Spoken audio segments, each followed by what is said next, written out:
Bonjour et bienvenue à toutes et à tous. Je suis Quentin Aoustin, passionné par le développement de l'humain et cofondateur de Canopée.com, Canopee.com, l'application qui vous permet de trouver le meilleur praticien en médecine complémentaire, faire un check-up bien-être pour faire le point et recevoir du contenu gratuit pour prévenir l'apparition de maladies et être au top de votre forme. Avec notre podcast Génération Canopée, je vous propose, en format relativement court, de découvrir ou redécouvrir ce qui nous permet d'être au quotidien plus heureux, plus épanoui, en meilleure santé et plus performant. Et ça, franchement, ça m'est vraiment très cher. Alors, prêt à embarquer avec nous ? Ouais, je le savais. Let's go.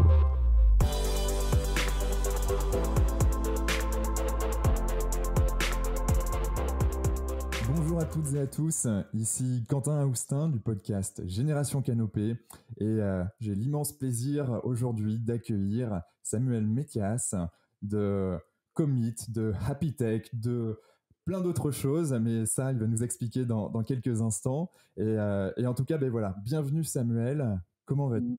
Merci Quentin, merci, je suis ravi d'être là, merci pour l'invitation, impatient d'avoir cet échange.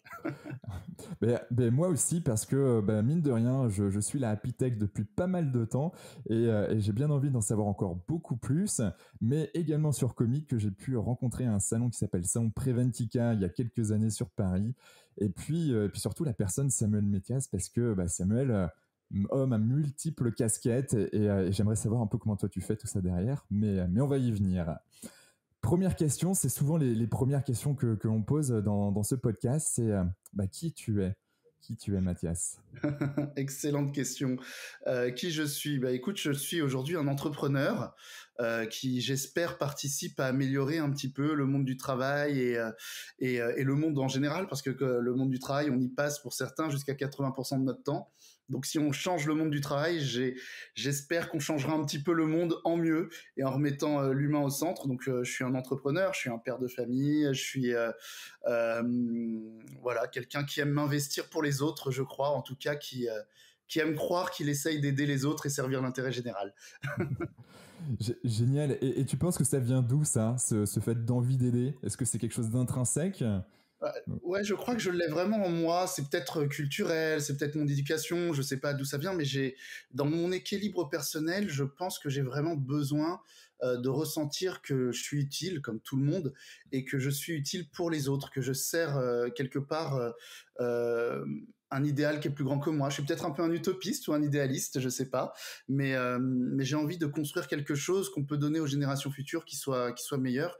Et donc, tous les sujets de ma carrière vont avoir un petit peu comme fil conducteur ça, avec ce qui me passionne, les choses qui me passionnent, mais ça va vraiment dans ce fil conducteur.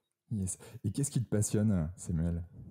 Moi, ce qui me passionne, beaucoup de choses. Je suis quelqu'un de très curieux, donc, mais la technologie, beaucoup depuis tout petit. Hein. Je suis ingénieur de formation, donc j'ai été attiré par l'informatique très jeune. Au collège, je codais en Delphi, qui est un langage du peuple Pascal, enfin pour les plus anciens.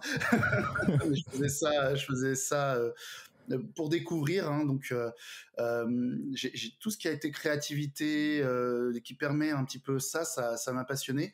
Tout ce qui va être aussi la capacité d'expression, j'ai toujours eu un peu de facilité à m'exprimer, j'aime bien prendre la parole, donc tout ce qui va aller vers ça m'a aussi attiré. J'ai fait du droit en cours du soir pendant mes premières années professionnelles parce que ça me passionnait, que j'avais pas pu le faire pendant mes études. Donc j'ai fait un doc de droit. En ce moment, je suis en train de valider une VAE la licence en VAE à Assas. Donc j'ai fait un peu de politique locale. Donc ça aussi, voilà, on sert l'intérêt général, on prend la parole. Donc je pense que tout ça sont des choses qui m'attirent, qui attisent ma curiosité et sur lesquelles je me suis investi. Donc voilà, ma carrière est parsemée de choses qui ressemblent à tout ça. Génial. Tu connais la Jeune Chambre économique ? Non, je ne connais pas. En fait, c'est une association. Alors, c'est une association de moins de 40 ans. C'est les jeunes, on va dire, citoyens engagés. On est plus de 200 000 dans le monde. Nelson Mandela en a fait partie. Mais il y a Jacques Chirac à l'époque est passé à un moment donné dans le mouvement sur la Jeune Chambre de Paris. Et il y a des jeunes chambres en fait un peu partout dans le monde. Et c'est ça qui est génial, c'est que voilà, on est engagé. Typiquement, un exemple très fort de la Jeune Chambre, c'est que les poubelles vertes où on met notre verre, c'est une jeune chambre locale. Alors, je me souviens plus de quelle jeune chambre, mais comme si c'était Montpellier, en fait. Il y avait une personne dans Montpellier qui s'est dit il faudrait qu'on fasse du tri sélectif. Et hop, on fait monter cette idée, on passe en commission. Alors déjà, dans une évaluation pour savoir si l'idée est viable, on passe en commission, on valide la commission. Et ensuite, il y a tout un collectif qui se met en place derrière cette idée. Et ensuite, on le porte bien évidemment auprès des associations locales, mais également au niveau justement des institutionnels qui vont ensuite porter le projet au niveau départemental, régional. Et en fait, c'est arrivé gentiment au niveau national. Pareil pour le numéro 18, les pompiers, c'était la Jeune Chambre économique. Génial, génial. Je connaissais pas du tout, mais c'est hyper intéressant. Ouais, c'est génial. Je vais regarder, je vais creuser. Avec grand plaisir, parce que d'ailleurs, il y a Catherine Testa qui est venue sur ce podcast il y a quelques semaines, qui intervient à notre convention nationale donc dans quelques semaines, du côté de Saint-Étienne cette année, Ouais, en plus, Catherine, elle est top. Je l'ai rencontrée plusieurs fois, elle est top. Ah ouais, elle est assez punchy et je vous invite. Et d'ailleurs, les auditeurs, si vous n'avez pas vu cet épisode sur Catherine Testa, c'est l'épisode numéro 2, donc allez-y. C'est 1h30 de belle énergie. C'est clair, ça, c'est sûr. Génial, donc en fait, multicasquette, parce que Commit, on va revenir peut-être un peu plus tout à l'heure, et notamment la relation à un domaine qui te tient à cœur. La Happy Tech, tu es engagé aussi en tant qu'adjoint au maire, c'est ça? Ancien adjoint au maire, Okay. j'étais, pour la petite histoire, en fait, j'ai été adjoint au maire donc à Colombes. Donc Colombes, c'est la région parisienne, c'est les portes de Paris. Ouais. C'est presque 90 000 habitants, donc c'est une préfecture en province très souvent. Yes. Mais en région parisienne, c'est une ville, c'est une grande ville quand même. C'est pas la plus grosse des Hauts-de-Seine. On a Nanterre, on a Boulogne, mais c'est pas loin derrière avec Asnières. Et donc j'ai d'abord été candidat. Et sur ma propre liste. Donc j'ai été tête de liste sur les élections, donc j'ai vraiment mené un combat de conviction. Et ce combat de conviction a amené en fait à aller sur ce poste de maire adjoint, puisque je suis arrivé deuxième dans ma famille politique, que j'ai fusionné avec celle qui est devenue maire, et je me suis retrouvé adjoint au maire à 29 ans, ce qui est une expérience très enrichissante à cet âge-là. Et effectivement, pendant 6 ans, j'ai choisi de m'occuper de tout ce qui était développement durable et environnement sur la ville de Colombes. Et donc, un sujet que je ne connaissais pas du tout, mais comme j'avais été parrainé entre guillemets par Jean-Louis Borloo, puisque c'était avec lui et Ramayat que j'avais préparé cette campagne, okay. Et que le Grenelle de l'environnement est quelque chose qui m'avait personnellement profondément marqué, j'ai voulu aller vers ce domaine-là. Que j'ai découvert en tant qu'adjoint au maire, sur lequel je me suis un peu passionné forcément aussi, comme tous les sujets sur lesquels je m'investis. Et donc j'ai fait 6 ans du développement durable, de l'environnement, donc propreté, espace vert, sur une ville de presque 90 000 habitants, donc un beau terrain de jeu. Et ça a été passionnant. Je me suis représenté sur une liste indépendante aux dernières élections. Avec le Covid, ça s'est beaucoup moins bien passé. Et du coup, je suis aujourd'hui extérieur à ça et observateur bienveillant, forcément toujours sur ma ville de cœur, là où je suis né et j'ai grandi. Génial. Et avant de repartir sur la partie productivité qui moi m'intéresse personnellement, il y a quelque chose que je vois et que je constate, c'est qu'en fait beaucoup de gens qui sont dans, on va dire, dans le happy ou la happy tech, ou en tout cas qui sont dans le bien-être, la santé au travail ou la santé de manière générale, ont une connexion très profonde avec l'environnement, avec le développement durable. Est-ce que c'est quelque chose que toi, t'as pu percevoir ? Mais complètement, je pense qu'avec le développement durable, parce que dans le développement durable, tu as aussi la dimension sociale, tu as aussi la place de l'humain, la réflexion sur l'impact de l'homme sur son environnement. Et quand tu es dans le bien-être au travail, tu es dans l'humain. Et c'est quelque chose qu'on oublie très souvent, c'est-à-dire que si on revient quand même à l'essence même de ce qu'est une entreprise, d'ailleurs, c'est constitué juridiquement comme ça. Une entreprise, c'est une association d'individus, de personnes, d'êtres humains qui vont s'associer ensemble. Hein, et il faut se rappeler quand même qu'à l'origine, il n'y avait pas de société unipersonnelle. C'est une invention juridique récente. Donc la société, traditionnellement, historiquement, c'est au moins deux personnes qui se mettent ensemble pour produire de la valeur et la proposer. Et on a oublié ça, c'est-à-dire qu'aujourd'hui, quand on s'appelle L'Oréal, quand on s'appelle EDF, etc., on a oublié qu'à la base, c'est des personnes qui s'associent pour se dire on va mettre une énergie ensemble, on va produire de la valeur à travers un produit qui peut être physique, qui peut être un service, peu importe, et on va le proposer aux autres pour aider, pour participer à la vie économique et pour aider la vie économique, les individus, les organisations, etc. Donc, c'est une association humaine à la base. Aujourd'hui, quand on regarde les entreprises, on oublie l'humain qui est à la base de la production et de ce qui a fourni de la valeur, de la chaîne de valeur, pour se concentrer sur justement cette chaîne de valeur, ce produit et son optimisation économique. Et ça, on l'oublie très souvent. Et pourtant, l'essence même de la société, c'est les humains qui s'associent et qui vont ensuite en embarquer d'autres dans l'aventure, en les salariant, etc., pour faire grandir un sujet et produire de la valeur. Et ça, c'est très vite, très très souvent oublié. Et moi, je veux qu'on retrouve ça, qu'on retrouve cette essence même, parce que quand on remet l'humain à sa place, quand on lui redonne sa valeur essentielle intrinsèque dans l'entreprise, eh bien, c'est toute l'entreprise qui se porte mieux. On retrouve de la performance économique, on retrouve de l'impact, parce que on a réussi à retrouver une place juste, équitable et valorisante pour l'humain au centre. Et c'est ça qui, je pense, a manqué dans beaucoup de choses, a manqué dans nos sociétés industrielles qui... Alors, c'est un peu philosophique ce que je dis, mais ce que je veux dire, c'est que... Pas tant que ça, je trouve. Hein. Mais tu vois, on a un peu oublié ça, on s'est concentré sur la croissance, etc., qui sont nécessaires. Hein. Moi, personnellement, je suis pas dans la décroissance. C'est bien la croissance parce que ça permet de générer des richesses, de les partager ensuite, etc. Mais si on oublie l'humain qui l'a produit, qui est au centre de ça, qui est la matière grise qui permet de le faire, eh bien, on n'a pas les performances attendues. J'avais fait une étude qu'avait repris le journal Les Échos dans la première année d'existence de Commit, qui montrait que si on s'intéressait à l'humain et que si on travaillait sur des facteurs, essentiels de l'entreprise, qui sont l'absentéisme, la productivité, le turnover, ce genre de choses, et qu'on les améliorait de manière assez sensible, mais pas grand-chose. C'est-à-dire qu'on parle de gagner 1 jour d'absence en moyenne en moins par salarié, quand on gagnait 2-3% sur le turnover, 5% sur la productivité, enfin des choses qui sont quand même atteignables. Ça représente pour une entreprise de 1000 salariés 2 millions d'euros d'économie par an. Par an.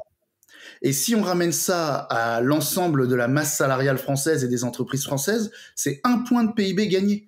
1 point de produit intérieur brut gagné juste en valorisant et en faisant attention à l'humain. Je peux caler dans ton sens. Tu vois, on a créé avec mon associé Brice Canopé Group avec une première filiale qui s'appelle Canopé Human Experience, QANOPE pour Canopé. Et Canopé Group, en fait, notre philosophie, c'est rendre le monde meilleur, on va dire rendre notre environnement et la planète, on va dire, à quelque chose de beaucoup plus naturel par l'humain. Parce qu'en fait, aujourd'hui, nous, on s'est dit comment faire pour avoir un réel impact en fait sur notre environnement. Et en fait, quand on descend toute la chaîne, en fait, c'est l'humain, mais un individu, en fait, faut qu'il suscite des prises de conscience, faut qu'il lui soit bien dans ses baskets, qu'il soit en bonne santé. Et je crois profondément, ça j'ai pu le voir, et en fait, plus je lis des bouquins tant dans le développement durable que sur le développement de l'humain, en fait, ça va dans ce sens. C'est qu'en fait, plus la personne est, on va dire, plus heureuse, plus la personne, on va dire, a envie de mieux manger, de mieux dormir, d'être dans de meilleures relations, en fait, va avoir un impact positif, parce que si tu veux mieux manger, en fait, tu vas peut-être pas forcément acheter du bio tout le temps, mais tu vas manger plus respectable, plus respectueux plutôt de l'environnement, et ainsi de suite. Et en fait, vu que tu es une personne, tu es aussi dans un collectif qui, de par mimétisme, en fait, vont aussi tendre à quelque chose de similaire, et en fait, on va faire par effet boule de neige quelque chose de grand. Et je crois profondément en ce que tu dis, et c'est génial. C'est exactement ça, c'est exactement ça. C'est ce qui est, alors on le prend pas dans l'ordre historique, mais c'est ce qui est au cœur de la Happy Tech. Si tu veux, aujourd'hui, ma vision, elle est vraiment sur le fait que dans le monde professionnel, en tout cas, puisque c'est mon quotidien, il faut repenser l'expérience collaborateur, si tu veux. C'est pas la qualité de vie au travail. La qualité de vie au travail, c'est presque has-been aujourd'hui, j'ai envie de dire, après la pandémie, même si c'est effectivement très important. C'est bien sûr la responsabilité sociétale et sociale des entreprises, c'est la qualité de vie au travail, mais c'est surtout l'expérience collaborateur. Pendant très longtemps, on a regardé, et d'ailleurs toutes les entreprises pensent expérience client. Mais quand est-ce que tu as pensé expérience collaborateur? Alors, on en parlait déjà en 2017, en 2018, on nous regardait avec des grands yeux, mais aujourd'hui, c'est ça. Et l'expérience collaborateur, ça passe effectivement par la place de l'humain, la relation entre l'humain et les autres. Donc, en fait, c'est vraiment, si tu veux, ces 3 dimensions. C'est toi-même, centré sur toi-même, c'est ce que tu disais, et j'adhère à 1000%. Il faut que je me sente bien moi-même, que je m'accepte, que je sois capable de bien dormir, de bien manger, de me connaître. Donc j'apprends ces soft skills, mais c'est pas suffisant. Moi tout seul, je ne fais rien. C'est ce qui est le cœur de l'entreprise. C'est 2 personnes qui sont bien, qui s'associent. Et en fait, le moteur de ton expérience collaborateur, ce qui donne de l'action, c'est ton lien social. C'est ta relation à l'autre, avec les autres, et comment tu la construis. Et ça va être un moteur. Et ce moteur, cette vie-là, cette vie sociale que tu vas vivre, tu le vis dans un environnement plus large. Donc oui, les bureaux sont importants. Oui, le baby-foot dans la cafette, c'est sympa. Mais c'est pas ça qui fait la qualité de vie au travail. C'est d'abord toi-même et ta capacité à créer le lien ensemble. Donc si tu veux, dans ma vision de ton expérience collaborateur ou de l'expérience du collaborateur en sens général, tu as des individus qui sont bien et donc qui savent faire ce qu'il faut pour se sentir bien, et qui sont animés, qui ont une vie sociale animée, et par cette capacité à créer, maintenir, piloter du lien social. Et pour ce faire, il y a tout un environnement événementiel, physique, culturel, qui est à travailler pour aboutir à une expérience collaborateur qui est optimale. Et cette expérience collaborateur optimale est le moteur, et l'essence, et le gasoil, même si c'est pas très écolo, de ton moteur, qui va te permettre d'avoir une performance économique. C'est vraiment ça. Et c'est ces 3 niveaux-là d'individus. Et si on ne va pas vers ça, si on n'a pas cette pyramide de Maslow de l'expérience collaborateur, eh bien, on n'y arrive pas. Et ça, aujourd'hui, sur le marché, personne ne le fait tout seul. On le fait ensemble. On le fait en travaillant ensemble avec aujourd'hui des startups qui ont des solutions technologiques au sein de la Happy Tech, des entreprises qui n'ont pas de solutions technologiques mais qui ont un savoir-faire qui viennent en complément de ces solutions technologiques. C'est tout un écosystème. C'est ce que moi j'appelle l'écosystème ou le mouvement des Happy Tech, qui ne sont pas que les membres, parce que j'invite ceux qui s'y reconnaissent à adhérer, mais c'est tous ensemble qu'on arrive à adresser l'ensemble de l'expérience collaborateur qui va permettre de réussir à changer le monde du travail, à retrouver les valeurs fondamentales qui y sont, à remettre l'humain au centre, et donc à démultiplier derrière, ce qui va intéresser les dirigeants en premier lieu, malheureusement, la performance économique.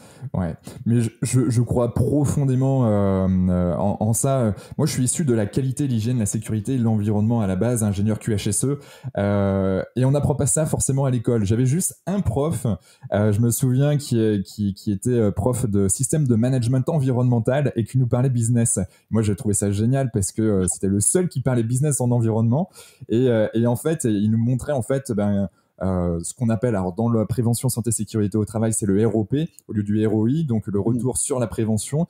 Et là, en fait, on l'avait presque inventé, c'était le retour sur l'environnement, parce que en fait, ce qui était juste génial, c'est que tu injectes 1 euro, mais aussi derrière, faut que ça rapporte. Oui. J'ai eu la chance d'aller dans un, je vais pas citer le nom, mais de travailler dans un grand groupe d'aéronautique européen. Et j'étais sur le il y en a quelques-uns mais ils sont pas nombreux, mais il y en a quelques-uns, et donc j'étais sur le pôle environnement, et en fait c'était fou tout ce qu'on était capable de récupérer, tant d'un point de vue des pièces avioniques, donc de l'avion, donc je pense notamment au titane qu'on va pouvoir récupérer. Avant ça allait c'était jeté, et puis c'était pas forcément recyclé. Et puis en fait c'est arrivé il y a une dizaine d'années, le recyclage, et en fait ils se sont rendus compte que ça rapportait aussi beaucoup d'argent. Et donc en fait, si on est dans un système circulaire de développement durable, en fait, c'est pas quelque chose forcément d'utopique, même si c'est quelque chose qui nous anime et qui est quelque part une mission un peu plus élevée, en tout cas, ou en tout cas en termes presque spirituels parfois pour certains, mais en tout cas c'est plausible, et aujourd'hui avec des chiffres à la clé.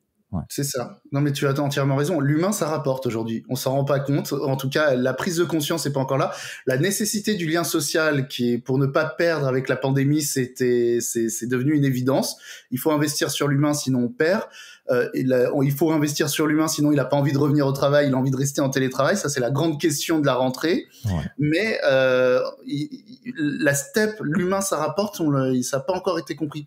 Avec la Happy Tech, on a mis en place un truc qui s'appelle la Happy Responsabilité, c'est-à-dire que c'est un vrai label Happy Responsable, et c'est totalement inspiré de l'éco-responsabilité. C'est exactement la même logique, parce que l'humain, ça rapporte, et c'est valorisant. Et on peut valoriser son image de marque et communiquer là-dessus. C'est bien de faire des choses bien, c'est encore mieux quand on le fait savoir, et les entreprises ont aussi besoin de le faire savoir. Hein, tout le monde a envie de travailler son image de marque, de la petite start-up au grand groupe. Donc, quand on investit dans l'humain, non seulement ça rapporte, mais on peut le valoriser. Et ça, c'est un message qui est encore trop méconnu.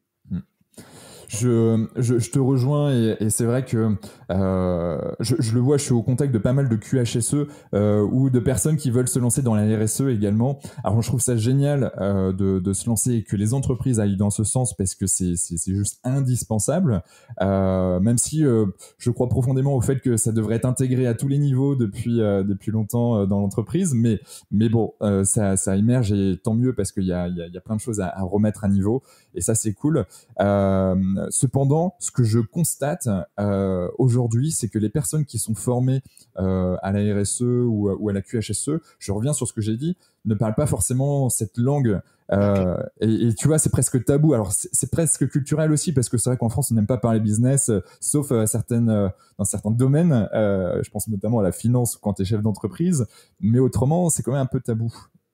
Non, c'est sûr, mais il y a une évolution culturelle. Maintenant, il faut être honnête. La pandémie a été dure, elle a apporté beaucoup de difficultés, de peines à des familles, etc. Mais dans nos domaines, elle nous a servi, dans le sens où elle a aidé à une prise de conscience. Il y a une prise de conscience aujourd'hui. Maintenant, encore une fois, la prise de conscience, je veux pas la minimiser, mais elle est surtout sur ce qui a manqué et c'est sur les impacts que ça a eu. J'espère et je travaille et j'encourage au sein de la Happy Tech et partout à aller un cran plus loin et à regarder ce que cette démarche-là de remettre l'humain, de repenser à sa place, à son environnement de travail, à la forme du travail que ça peut prendre, hein, ce fameux modèle hybride, à quoi il ressemble demain, comment on redonne envie aux salariés, à toutes les opportunités que ça peut apporter. Et j'espère que ça va lever les tabous dont tu parles, tu vois, que ça va permettre de lever les tabous et de se dire maintenant franchement les choses, et donc de déclencher, et ça va être difficile parce qu'on sait que les entreprises mettent 2-3 ans à déclencher des budgets, là peut-être qu'avec la pandémie ils vont se bouger un peu, mais à déclencher les budgets dans les entreprises qui vont permettre d'investir sur ces sujets. C'est devenu indispensable. Là où en 2017 on brillait au nez, on me disait c'est quoi ce nice to have, pourquoi tu me parles de lien social, mais nous on le fait, on a un prof de yoga et on fait des team building, donc c'est bon. C'est comme le baby foot. Voilà, c'est le même niveau.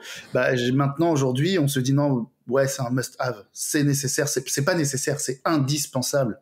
Et donc on a besoin d'investir dans l'humain, on a besoin d'adresser sérieusement le sujet du lien social entre les individus. On a besoin de sérieusement s'intéresser à chacun des collaborateurs pour savoir s'il va bien ou pas, et pas juste lui il a été mal, écoute, mets-le dans un plan de licenciement ou dégage-le. C'est plus possible ces réactions-là. C'est fini. Si on fait ça, la boîte se mourra. Je suis complètement d'accord. Pas plus tard qu'il y a une semaine environ, je suis tombé sur une étude qui montrait que, en fait, qu'est-ce que l'enfant a besoin en fait pour vivre dans ses premières semaines, ses premiers mois. Mais en fait, on se rend compte que ça, il y a même une étude donc d'Harvard qui a étudié justement pendant plus de 75 ans des hommes, principalement des hommes dans un premier temps. Maintenant, c'est hommes et femmes sur qu'est-ce qui les rendait plus heureux. Et en fait, cette étude disait clairement que les relations justement nous permettaient d'être plus heureux et être en meilleure santé le plus longtemps possible. Donc du coup, on avait une espérance de vie beaucoup plus longue. Et ça, c'est un premier point. Et je vais juste après, je te laisse, je te vois, parce que là, tu as envie de rebondir. Et en fait, je reviens juste sur les bébés, parce que je veux juste le passer, parce que c'est hyper important. C'est qu'en fait, les médecins aujourd'hui, on dit, en effet, il a besoin de se nourrir. Ça, c'est quelque chose. Mais en fait, si il n'est pas connecté à un humain, le bébé, s'il n'a pas une connexion humaine de relation, il meurt aussi. Oui, j'avais vu cette étude et c'est intéressant parce que j'avais vu cette étude et j'y ai pensé dans la dernière étude qu'a sorti Microsoft avec un grand institut de sondage, mince, j'ai oublié son nom. C'est pas Ipsos, c'est Opinionway. Ok. Opinionway et Microsoft, ils ont sorti une étude très très intéressante que j'invite tout le monde à regarder. Et ce qui est intéressant, c'est qu'ils étudient pour la première fois les relations amicales au travail. Génial. Et c'est intéressant parce que dans toutes les études, on étudiait le lien social, la relation entre les collègues, là, ils étudient les relations amicales au travail. Et ils te disent clairement que dans les entreprises où il y a plus d'une personne sur 3 qui a des relations amicales au travail, eh bien, on gagne en profitabilité, en rentabilité, on gagne en performance, chiffre d'affaires, et on réduit même de 80% les risques de sécurité. Parce que la sécurité en entreprise, c'est beaucoup de phishing, tu vois, de choses où on joue j'allais dire de l'honnêteté et on essaye de tromper un peu l'utilisateur et on passe pas par des trucs techniques. Et en fait, quand on a des relations amicales, on se parle plus et on le détecte plus vite et la sécurité augmente en flèche. Et en fait, pour la première fois dans une étude, en tout cas la première que j'ai trouvée et qui m'a marqué, c'est que ce que je dis depuis des années, c'est le lien social. Si je m'entends bien avec mes collègues, tout va mieux. Et là, ça le démontre statistiquement, tu vois. Et c'est incroyable parce que on a pendant des années, enfin, tu disais tout à l'heure, j'ai une carrière sur l'agilité, j'ai une expertise même, je dirais, là-dessus. J'ai fait tellement de projets, de sujets, le bouquin et tout. Et toute ma carrière, on a parlé transversalité, casser les silos. Tu vois, moi, je suis un bébé de l'agile professionnel, donc on veut casser les silos, on veut pas aller en cycle en V, on veut travailler en collaboratif. Des mots qui m'ont bercé depuis ma première année professionnelle. Et en vrai, tu ne casses pas les silos si tu ne crées pas de ponts entre les humains. Tu ne crées pas de transversalité. Je veux dire, il n'y a pas de meilleure transversalité que le comptable qui va courir le midi avec la fille du marketing et quand elle a un problème de comptabilité ou une question, qu'elle l'appelle. Là, tu as de la transversalité entre les services. Sinon, les comptables, ils sont enfermés dans leur bureau, ils voient personne parce que c'est un métier qui est un peu en chambre, tu vois. Donc, il n'y a pas de meilleure transversalité, il n'y a pas de plus efficace que de créer ces relations sociales entre les individus. Alors, pas forcément amicales tout le temps, mais si tu peux optimiser, ça a été vraiment le fondement de Commit, si tu peux optimiser les rencontres ou les conditions pour créer du lien social entre des individus qui ont des infinités, pour faire des choses qu'ils aiment ensemble et pas les obliger à faire de l'escalade dans un team building, à le faire en plus à un endroit qu'ils aiment, parce que bon, bah, s'ils aiment pas le chinois, on va les emmener à l'italien, c'est mieux. Et puis à un moment, ils sont disponibles, sinon c'est compliqué de se rencontrer. Quand tu optimises tous ces paramètres-là, hein, que ce soit quelle que soit l'activité, y compris le team building, la conférence, tout ce que tu veux, bah tu optimises les conditions pour créer du lien social. Donc, tu démultiplies les chances d'avoir des relations qui peuvent être jusqu'à amicales dans l'entreprise. Et ça a un bénéfice énorme. Savoir le voir, savoir le piloter, savoir ce qui se passe, connaître la tendance, c'est des choses que personne n'a jamais fait jusque-là. LinkedIn ne sait pas le faire. Et pourtant, j'étais directeur de l'application innovative chez Microsoft. Pendant le rachat de LinkedIn, j'ai suivi le dossier de près en interne parce que ça me passionnait aussi. Et je peux le dire, le graphe de données de LinkedIn n'a pas cette force-là. Donc, c'est des choses, mais d'une richesse, si on se l'approprie, si on le prend, mais mis à l'échelle d'un pays, mais c'est des milliards d'euros. Je ne peux que confirmer tout ce que tu dis. Je suis à 100% dans ta philosophie et qui n'est même plus qu'une philosophie, bien entendu. Et du coup, on va même casser la philosophie. Tu aurais un exemple concret à nous expliquer d'un de vos clients, alors peut-être pas forcément le citer, mais ou si tu veux le citer, pourquoi pas, mais en tout cas qui d'une application concrète de Commit, de ce que vous mettez en place pour favoriser ce lien. Bien sûr. Alors, je peux pas citer les noms des clients, malheureusement, mais on l'a mis dans un grand groupe aéronautique français qui n'est pas le même, si j'ai pas compris, mais qui est proche. On l'a mis dans des banques, on l'a mis dans des entités qui sont multibanques, c'est-à-dire des joint ventures en plusieurs banques. On l'a mis dans des cabinets de conseil. Donc, en fait, il y a énormément de cas d'usage. Mais si tu veux, concrètement, qu'est-ce que ça fait, Commit ? C'est une IA derrière, c'est-à-dire que c'est une application que tu peux télécharger sur ton téléphone mobile. Alors tu peux la télécharger, tu n'auras pas grand-chose si tu n'es pas dans une communauté client, donc ça sert à rien, mais tu peux toujours si tu as envie. Mais à partir du moment où tu es dans une communauté client, il y a une intelligence artificielle derrière que t'embarques. L'IA, tu peux la consommer dans l'app, tu peux la consommer dans Teams, tu peux la consommer, on peut la déporter dans des applis du client, ça peut devenir un vrai concentrateur multi-technologique. Mais cette IA-là, elle a qu'un seul but, c'est de te suggérer de rencontrer des gens. Si tu veux, philosophiquement, l'idée, c'est d'optimiser les conditions pour que tu rencontres les bonnes personnes au bon endroit, au bon moment et faire des choses que t'aimes. Mais une fois qu'on a réussi à trouver la bonne suggestion, que tu l'as acceptée, ton téléphone, ton iPad, ton ordinateur, tu le laisses sur le bureau, dans le sac où tu veux, mais tu te concentres ensuite sur l'humain pour tisser du lien social. Et ensuite, l'appli reprend le relais en te suggérant de continuer à parler avec les gens, etc. Donc, tu auras des suggestions à les revoir, par exemple. Mais ça va vraiment être ça. Donc, si tu veux, concrètement, Commit, tu crées ton profil, plus ou moins important, de façon plus ou moins importante. Tu peux juste donner un nom, un prénom, un mail et ça suffit. Ou tu peux donner tes centres d'intérêt, etc. Tu peux le connecter aux réseaux sociaux. Enfin, c'est toi qui vois. Et à partir de là, tu vas pouvoir faire 3 choses. Soit participer à des événements existants qui te sont suggérés, soit proposer des événements que tu vas organiser toi-même et inviter des gens dedans, soit suggérer des prestations externes, c'est-à-dire que tu vas avoir, tu peux dire moi j'aimerais bien avoir des cours de yoga, ou j'aimerais bien avoir une conférence sur l'intelligence émotionnelle ou sur la gestion du stress, et suggérer des prestations qui vont ensuite apparaître, si elles sont validées, dans le commit et être proposées au plus grand nombre pour pouvoir tisser du lien. Donc tu as vraiment ces 3, si tu veux, les 3 grands leviers du lien social. C'est je suis proactif, je propose moi-même, mais tout le monde l'est pas. Tout le monde va pas facilement vers les autres. Il y a j'ai des choses qui m'intéressent, j'y participe et c'est l'occasion de. Ou j'organise, ou je demande la participation, parce que quand tu amènes un élément externe au sein de la communauté, ça crée aussi l'occasion de tisser du lien. Ça, c'est Commit. Et Commit en plus, parce que ça, c'est ma culture agile, l'idée, c'est vraiment la simplicité. Et on l'a fait d'ailleurs avec la Happy Tech aussi. On l'a fait avec Commit. Du coup, c'est la même personne derrière. Donc, je suis un peu cohérent normalement avec moi-même et j'ai à peu près les mêmes valeurs. Bon, ça va alors.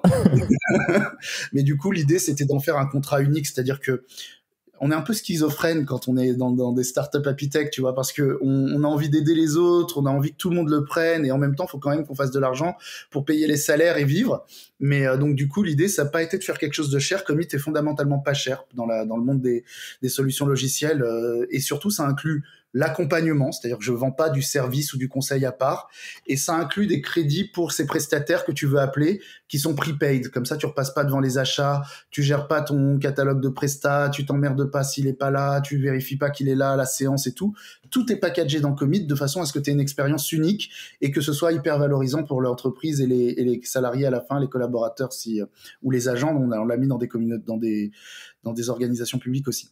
Donc tu vois, c'est vraiment le truc, voilà. Donc l'idée de Commit, c'est le lien social, tu le vis, on le suggère, tu as une communauté d'ambassadeurs pour faire vivre, mais qui s'appuie sur une IA qui facilite la chose, et cet usage génère des datas, génère des données, comme je te disais, qui sont assez uniques, qui sont même totalement uniques aujourd'hui, qui sont accessibles aux clients, qui permettent d'évaluer la tendance, comment ça se passe, etc. Et de pouvoir prendre des décisions en disant oui, là, il va falloir qu'on travaille plus la transversalité, ou là, le lien social, il se dégrade, il va peut-être falloir qu'on agisse, ou au contraire, ça se passe très bien, je pense qu'on a trouvé les bonnes prestations qui correspondent et on est sur la bonne tendance. Donc, ça te permet vraiment d'avoir de challenger en permanence, en temps réel, l'usage, de vérifier que ça se passe bien, donc de piloter vraiment ton lien social. Commit ne fait que du lien social. Ok. Voilà. Et en effet, il y a plusieurs niveaux. Donc, il y a bien sûr le niveau du collaborateur, mais aussi de l'entreprise. Où derrière, vous conseillez aussi l'entreprise sur les choix, sur la stratégie relationnelle. Pas Commit. Nous, Commit, on va les accompagner sur la lecture, on va les accompagner, les conseiller, entre guillemets, sur les types de prestations en fonction des datas, sur la façon de communiquer, parce qu'on a une expertise. Depuis 2017, on a été précurseur. Sur le lien social, aujourd'hui, on a un vrai savoir-faire. On a une vingtaine de clients. Enfin, on a des cas très précis. On n'a pas tout réussi. On a été une start-up. On a eu des échecs sur lesquels on a énormément appris. Donc aujourd'hui, on a vraiment une expertise. Donc sur le lien social, on est très, très bon, Commit. Après, comme je te le disais, dans ma vision de l'expérience collaborateur, le lien social n'est pas suffisant. C'est un moteur central, mais c'est pas suffisant. Il faut aussi travailler l'individu, il faut aussi travailler l'entreprise et l'ensemble de l'expérience avec au-delà du lien social, les locaux, tout ce qu'on se disait, tu vois. Et là, c'est là que je trouve que c'est très complémentaire avec la Happy Tech. C'est que dans la Happy Tech, dans l'écosystème Happy Tech, tu as tous les éléments pour faire ça. Et dans la Happy Tech, tu as des partenaires qui sont des vrais consultants, qui font du vrai conseil stratégique et qui vont pouvoir vraiment conseiller sur la qualité, la stratégie de l'expérience collaborateur, ta stratégie QVT, le multi-solution éventuel à mettre en place. Ça peut être Commit avec d'autres solutions à côté, on l'a fait, qui peuvent d'ailleurs même être accessibles via Commit et consommés via Commit, et l'IA peut même suggérer d'aller dans ces solutions quand c'est nécessaire. Donc tu vois, ça peut être très intégré comme expérience, mais sur multifacettes en fonction des besoins de l'entreprise. Et là, tu as des startups, des membres, des partenaires qui ont ce savoir-faire et qui vont aller sur cette dimension conseil et qui vont pouvoir, et c'est arrivé, conseiller Commit ou conseiller d'autres solutions qui sont géniales aussi et construire de manière beaucoup plus personnalisée et précise le besoin du client. Tu vois, et ça c'est la Happy Tech, et la Happy Tech fonctionne comme ça, c'est une association, et nous on a créé un outil qui est optionnel, mais qui a servi à plusieurs clients aujourd'hui, dans le même esprit, je te disais, d'agilité que Commit, c'était de dire aux clients, écoute, si t'as pas envie, parce que c'est compliqué pour tes achats, etc., de passer un contrat spécifique avec les 4 startups que tu as sélectionnées, plus la gestion des prestataires dont tu vas avoir besoin, plus ton contrat avec le cabinet de conseil qui pilote tout ça, nous, on propose un contrat global, agile, dans lequel on va faire un contrat unique, et nous, on va prendre à notre charge les sous-contrats pour chacune des solutions. Toi, tu auras un interlocuteur unique, qui est pris par exemple dans le cabinet de conseil partenaire qui fait la chose, qui va piloter l'ensemble de l'expérience Happy Tech pour toi. Tu vas pouvoir le présenter comme un unique projet Happy Tech. Et si, dans les choix, parce qu'on est agile, on peut se tromper et ça arrive, il y a une solution qui fait pas l'affaire finalement, malgré tout ce qui était beau sur le papier, ou un prestataire, etc. On va pouvoir changer en cours de route sans remettre en cause le contrat, sans le casser, sans signer d'avenant, simplement avec cette idée que tu as des crédits et qu'on va dépenser les crédits de façon périodique, au trimestre, au mois, au semestre, et que si ça se passe mal, on va arrêter avec l'un et on va le remplacer par l'autre, et tu n'auras pas perdu d'argent, et on aura avancé dans le projet, ce sera toujours un succès, et ce sera simple juridiquement et contractuellement. Et ça, c'est un outil, c'est le contrat unique Happy Tech, et c'est un outil qu'on propose, sur lequel on fait pas de marketing et de com aujourd'hui. On se pose la question, on devrait peut-être en faire un peu plus, mais où les clients sont venus nous voir directement, et c'est un truc qui émane vraiment du marché pour le coup, parce que c'est ce qu'on nous a demandé, et donc on l'a fait. Bravo, et c'est vrai que c'est quand même une des grosses plus-values et un gros point fort à plein d'égards, je trouve, au niveau de la Happy Tech, tant d'un point de vue des entreprises qui veulent quelque part un accompagnement 360, parce que la Happy Tech vont sur l'ensemble des métiers, on va dire happy, santé, accompagnement, exactement, et puis de l'autre côté, c'est-à-dire que pour les membres de la Happy Tech, ça permet aussi d'être dans un collectif. Donc, on parle de lien social. J'imagine que certaines entreprises, alors il y a des startups, etc., mais il y a peut-être des indépendants aussi. Complètement. Et donc, du coup, ça permet de créer du lien, de créer de l'offre qui est beaucoup plus importante que quand on est juste tout seul. C'est ça, c'est solidaire, c'est bienveillant, c'est de travailler ensemble, c'est plutôt que de chacun prêcher pour sa paroisse dans son coin, appeler les mêmes institutionnels, c'est de le faire ensemble. Si tu veux, le cœur de la Happy Tech, alors la pandémie nous a pas aidé, ça a été surtout de faire des événements en commun, de la visibilité, de la communication en commun, ça a été beaucoup ça. Et donc les membres, et puis du coup, ce qui est bien quand on fait des événements, c'est qu'on se retrouve, on parle et émerge tous ces sujets. Là, avec la pandémie, on n'a pas pu faire d'événements physiques, ça a rendu les choses plus compliquées, puis il y a des membres qui ont été en difficulté, etc. Mais l'idée reste la même. Mais si tu veux, il y a 3 pans dans la Happy Tech. Il y a la communication, il y a la visibilité commune, la force commune, le fait de pouvoir être visible et évangéliser ensemble, en quelque sorte. Il y a un deuxième pan qui est la complémentarité. On est capable d'adresser des sujets ensemble, de pouvoir avoir des solutions complémentaires et d'être complet sur un besoin client. Et puis il y a le troisième, c'est que ça doit apporter du business aussi aux membres. Alors c'est très très rater, moi j'ai pas de problème à parler d'argent, mais si ces solutions-là n'ont pas de clients, elles meurent. Et puis les super idées, les propositions, le savoir-faire, l'expertise qui est au-dedans, qui est au service des collaborateurs, ne va pas jusqu'aux collaborateurs, ne va pas jusqu'aux professionnels, et donc ne sert à rien.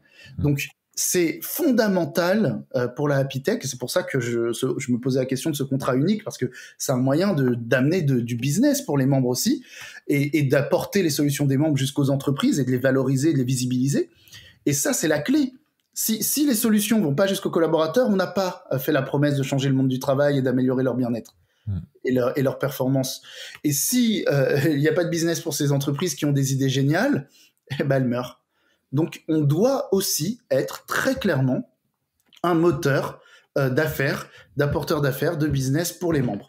Et ça, c'est quelque chose qu'on a moins fait parce qu'on est, voilà, et puis ça venait, etc. Mais c'est quelque chose sur lequel la nouvelle présidente, Valentine, qui a été élue récemment, et moi, on travaille énormément en ce moment pour que sur le deuxième semestre 2021, on puisse mettre en place quelque chose qui soit vraiment fort, le plus fort possible là-dessus. Parce que je crois que c'est vraiment fondamental. Et la Happy Tech, c'est bienveillant, c'est solidaire, c'est ensemble, c'est complémentaire, et c'est aussi amener des affaires. Ouais, mais ouais, il y a plein de choses et je vais regarder un peu plus en profondeur. Justement, on avait déjà échangé il y a quelques semaines là-dessus. Et la Happy Tech, moi, m'intéresse déjà depuis quelques temps. Donc, mais avec plaisir.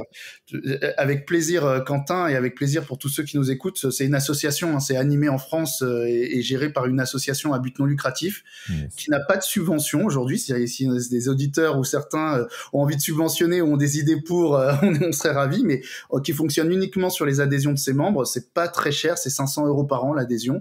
Ça permet soit une solution technologique d'être une solution Happy Tech, soit d'être un membre écosystème. Donc c'est on n'a pas de solution technologique, mais on sert l'écosystème et on y va.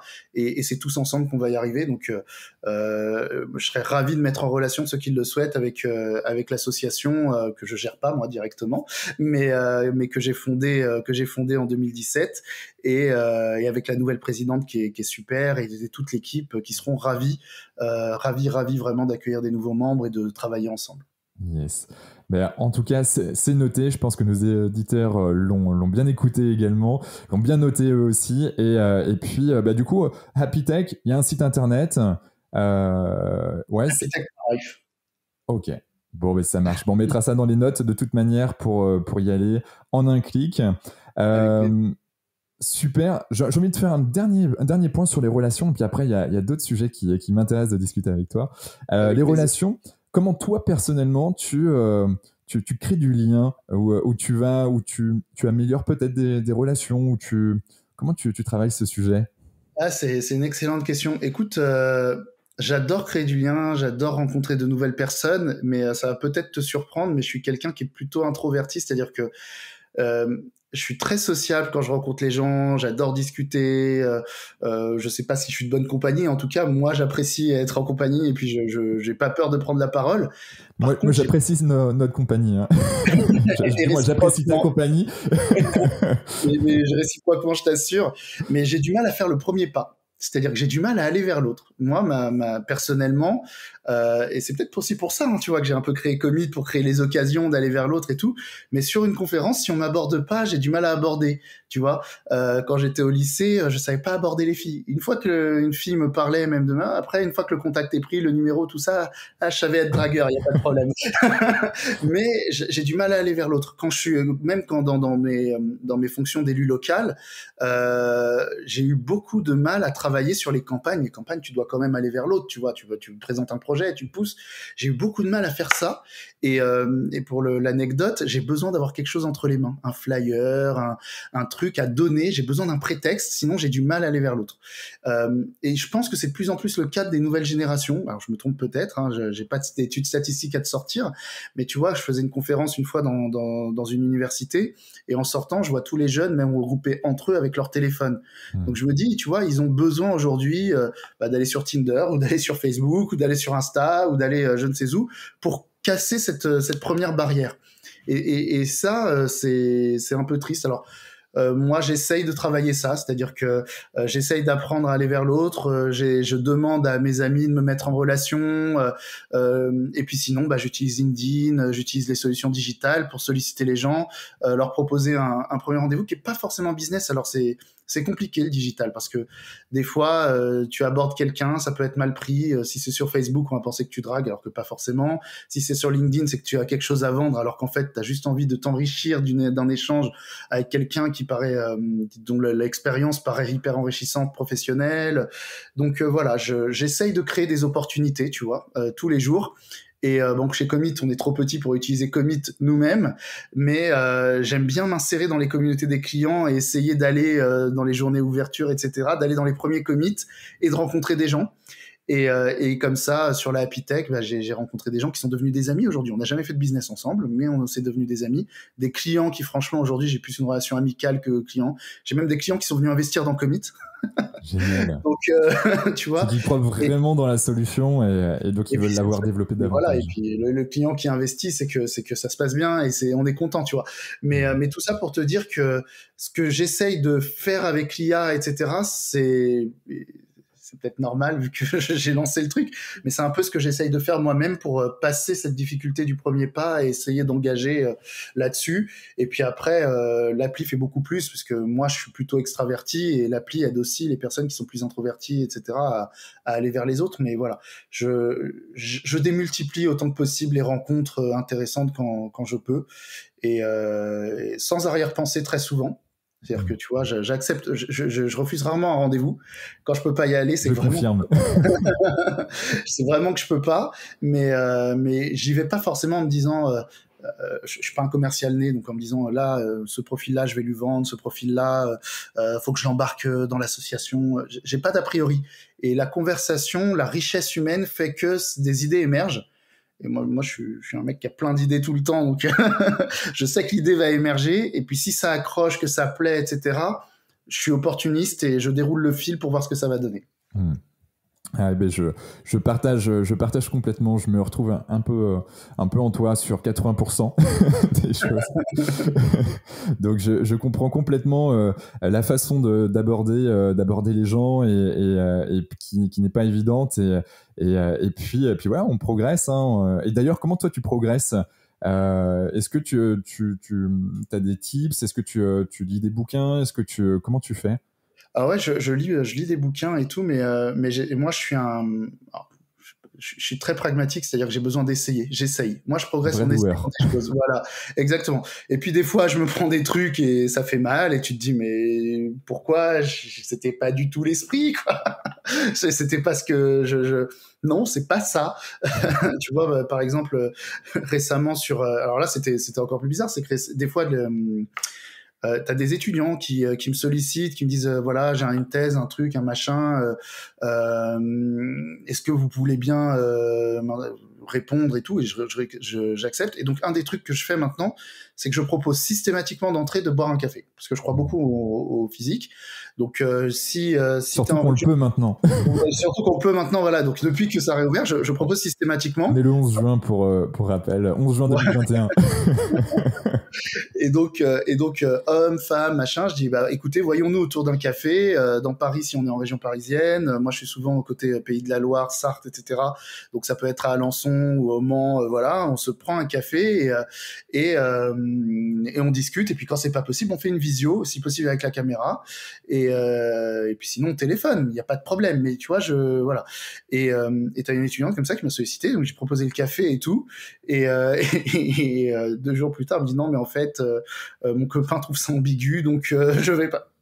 Mais ok, d'accord, c'était pas l'esprit. Ouais. Mais donc du coup, je sais maintenant que je vais faire attention à bien préciser, tu vois, que c'est professionnel et tout. Donc voilà, je suis pragmatique, je veux pas mettre les gens mal à l'aise, mais j'essaye d'aller, et c'est mon apprentissage personnel, vers le contact physique, parce que c'est là que je suis le plus à l'aise, c'est là que je m'enrichis le plus et que j'ai l'impression d'être le plus utile.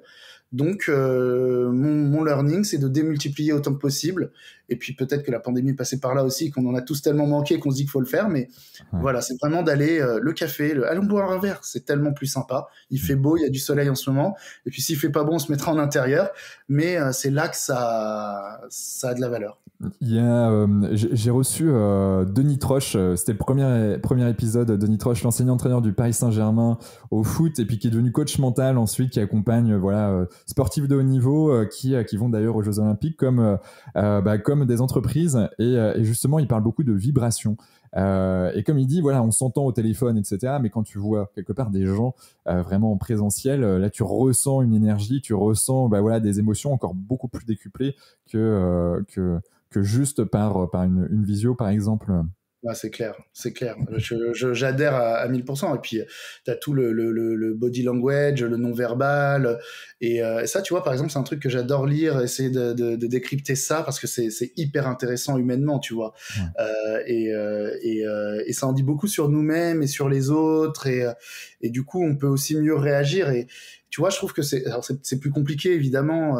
Ça demande un effort. Moi, aller dans le contact humain à chaque fois, c'était pas inné chez moi. Mais en fait, c'est ce que j'ai ressenti comme m'apportant le plus de valeur. Mmh. Et il y a... Alors, ça prend aussi de l'énergie, hein, tout dépend quand on est, Et comment... Et oui, du temps. Ah oui, parce qu'il faut se déplacer, tout ça. Mais c'est comme tout, hein, il faut investir pour avoir un retour. Hein. Et exactement, je suis 1000% d'accord avec toi. Et il y a quelque chose aussi qui là, je pense, on a ce qu'on appelle des neurones miroirs. Et en fait, en fonction quelque part de si tu souris ou pas, et ben en fait, tu vas avoir un impact sur l'autre. Et le fait de se dire aussi, eh ben, peu importe le mood que la personne a en face de moi, en tout cas, moi, je suis bien.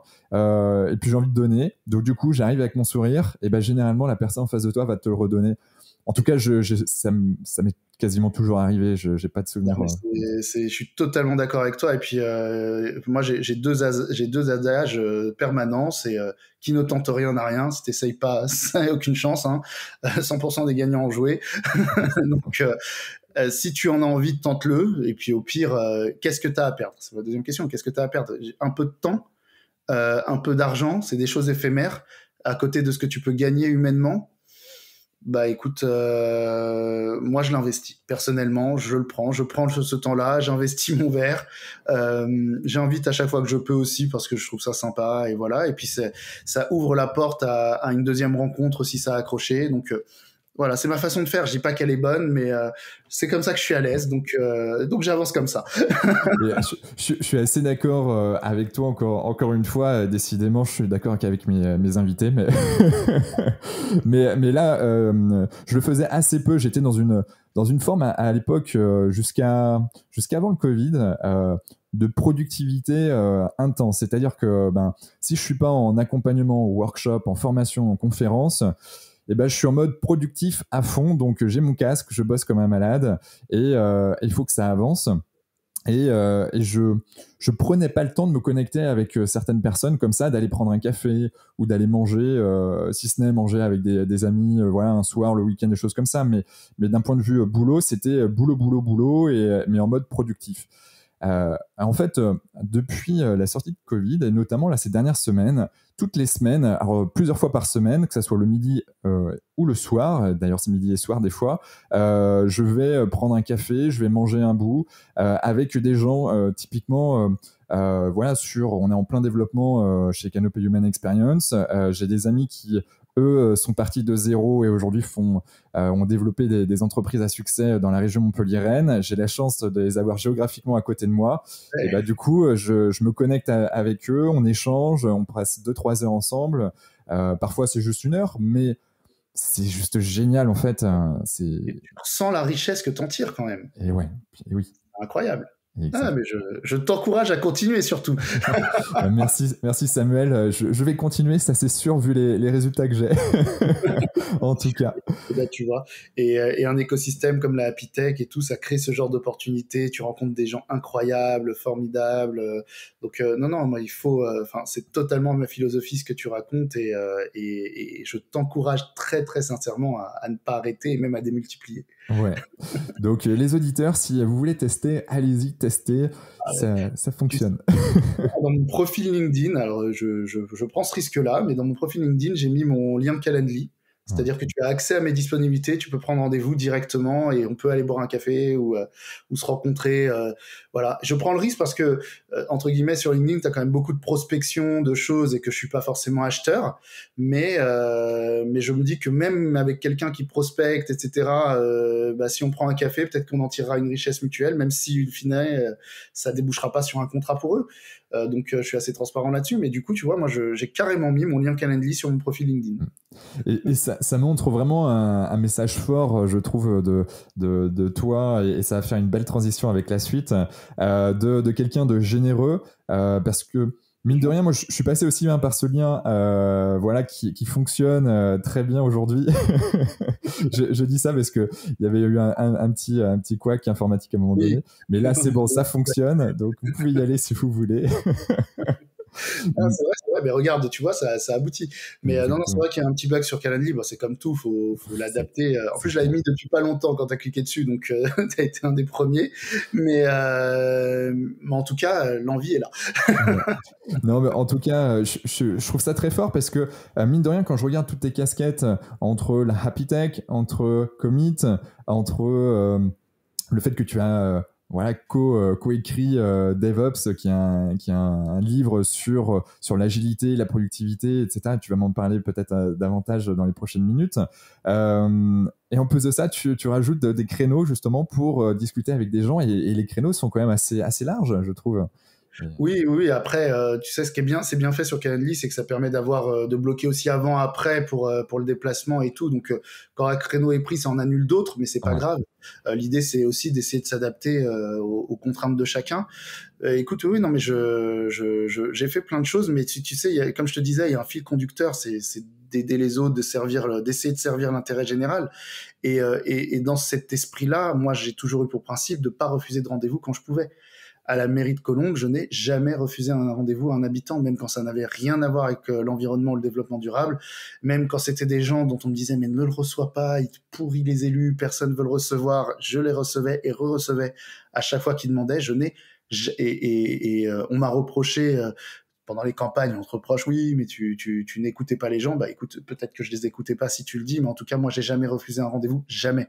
Et Dieu sait que j'étais chez Microsoft, la Happy Tech, Commit en même temps, et pas une fois j'ai refusé à un habitant un rendez-vous. Parfois, j'ai dû les déplacer, oui, ça a pu arriver, mais jamais j'ai refusé. Donc, je crois fondamentalement à cette richesse humaine et cette richesse de l'échange, tu vois. Donc, et tu parlais de DevOps tout à l'heure. C'est le même sujet. DevOps, si tu le traduis en une phrase, c'est la collaboration entre les équipes informatiques au sens large dans une entreprise. C'est une démarche de collaboration. C'est apprendre à travailler ensemble. Le premier pilier de DevOps, c'est créer de la confiance entre les individus. Comment tu crées de la confiance sans lien ? C'est clair. Et Dieu sait que c'est dur à construire, la confiance est facile à perdre. Ouais. Donc tu vois, tout est dans la même philosophie, c'est-à-dire que même dans les sujets plus techniques comme DevOps, qui parlent plus aux informaticiens, aux DSI, etc., je suis dans ce même état d'esprit, la collaboration, construire des choses ensemble, c'est vraiment mon fondement professionnel fort, quoi. Je suis construit autour de ça. D'ailleurs, je cite dans le livre, lorsqu'on tape sur Amazon le livre, alors j'ai pas encore lu, mais ça m'intéresse de lire parce que quand j'ai vu cette phrase là, hier, ça indique à tous les passionnés d'informatique qui pensent que l'organisation est aussi importante que la technique pour réussir. Tout à fait. Tout à fait. D'ailleurs, pour l'anecdote, tu vois, le livre est divisé en chapitres qu'on a voulu indépendants, c'est-à-dire que théoriquement, tu peux même lire dans un ordre différent les chapitres que ce qui est proposé dans le livre. Et les chapitres sont volontairement soit plus managérial,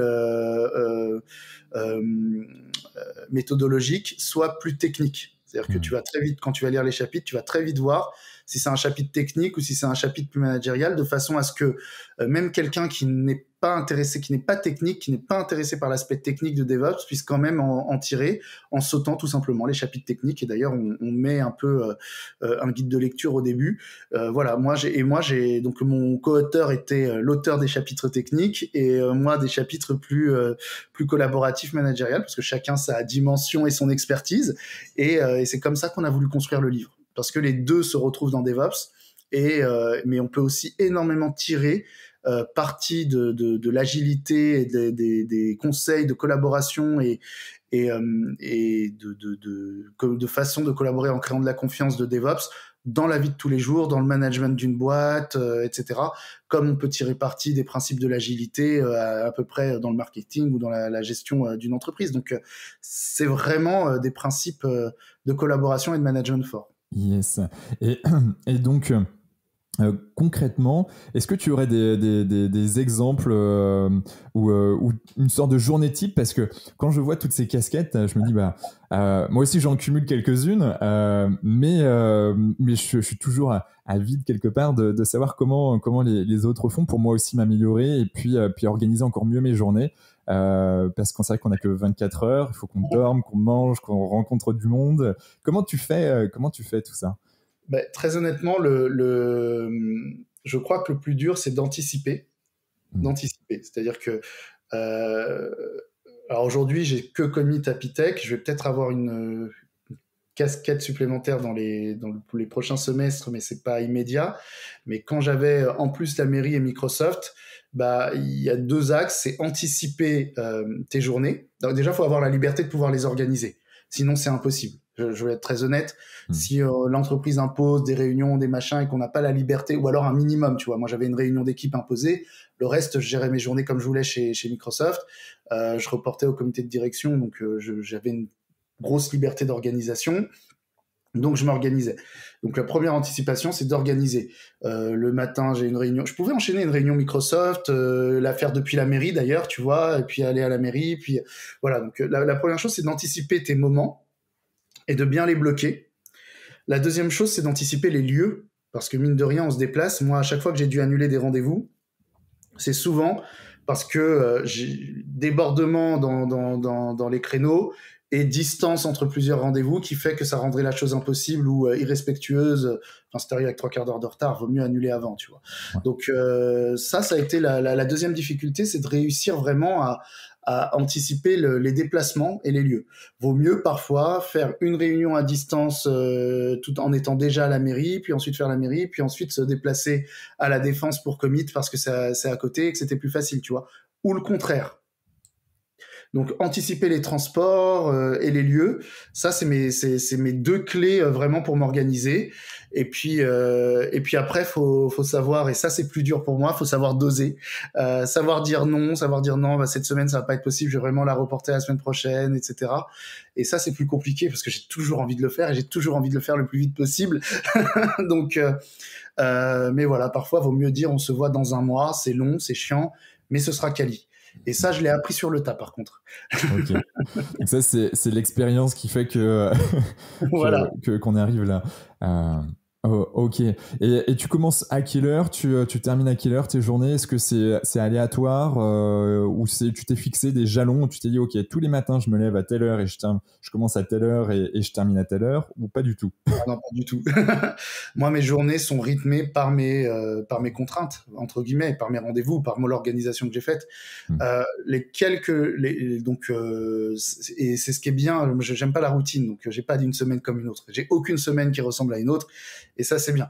J'ai quand même quelques repères, c'est-à-dire que on a la réunion d'équipe commit tous les lundis qui est obligatoire en présentiel pour qu'on se voit tous, et c'est la seule. Après, tout le monde peut être à distance, mais ou comme ils ont besoin. Mais donc du coup, celle-là, elle est non discutable. Et puis j'ai un petit garçon, donc je veux passer du temps avec lui. Donc je bloque aussi, mais comme mes créneaux, je bloque du temps le mercredi, voilà, pour pas l'emmener en centre de loisirs, pour passer du temps avec lui, pour l'emmener à son cours d'échecs, revenir, faire des choses ensemble, etc. Donc je bloque un peu de temps sur les mercredis. Et par contre, du coup, j'en prends un peu le samedi pour travailler, pour faire du travail de fond, parce que le samedi, t'as pas de rendez-vous a priori. Et j'évite de prendre des rencontres en dehors de la semaine. Voilà, j'essaye d'avoir vraiment... si je dois prendre un verre, je préfère le prendre en soirée et finir tard en soirée en semaine, et avoir le week-end pour... même si je travaille le week-end, hein, j'ai pas un week-end où je fais rien, j'ai pas connu, mais c'est des tâches plus de fond, de concentration, et ça me permet de plonger sur des trucs qui peuvent durer plusieurs heures. Yes.